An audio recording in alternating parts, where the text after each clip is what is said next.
سود کیا ہوتا ہے؟ آپ حضرات کو معلوم ہے، لیکن اس کی ایک انتہائی مختصر جامع معنی فقہی تعریف کیا ہوتا ہے؟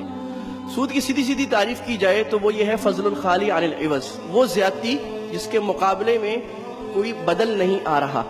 مثال کے طور پہ میرے پاس 100 روپے ہیں، اس 100 روپے کے ساتھ دوسرے 100 روپے سے اگر میں ایکسچینج کرتا ہوں تو یہ دونوں 100 روپے ایک دوسرے کے ایکسچینج میں پورے ہو جاتے ہیں۔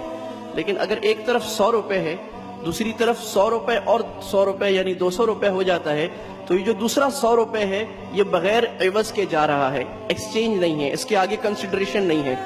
تو ایسی زیادتی جس کے مقابلے میں کوئی چیز نہ ہو وہ خالی عن العوض یعنی وہ سود میں آ جاتی ہے۔ اسی کی مثال لے لیجئے کہ یہ ایک مائک ہے، بالکل اسی طرح کا ایک مائک جس میں کوئی فرق نہ ہو، اسپیسیفیکیشن میں، کوالٹی میں، ہر چیز میں ایک ہو۔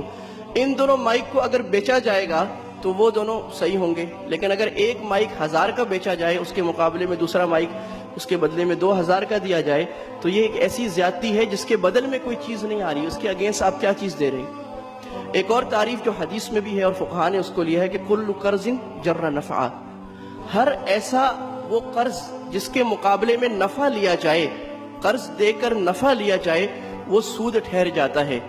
اس میں اصل جو حرام ٹھہرے گا وہ تو وہی نفع ہوگا کہ جس میں مالیاتی نفع ہو۔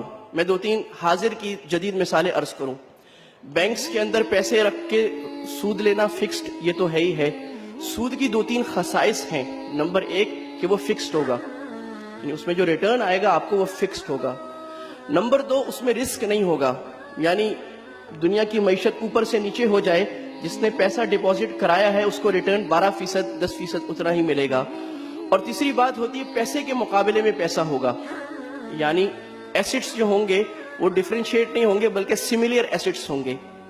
پیسے کے مقابلے میں پیسہ آئے گا، بیچ میں کوئی کموڈیٹی انوالو نہیں ہوگی، تو یہ سود ہو جائے گا۔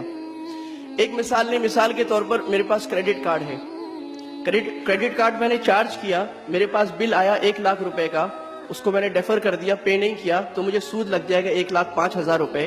یہ کیوں مل رہا ہے؟ کل قرض جر نفعا، میں نے ایک قرض لیا اور اس قرض کی وجہ سے مجھے کسی اور کو کوئی اضافی نفع دینا پڑ رہا ہے، یہ بھی ربا ہو جائے گا۔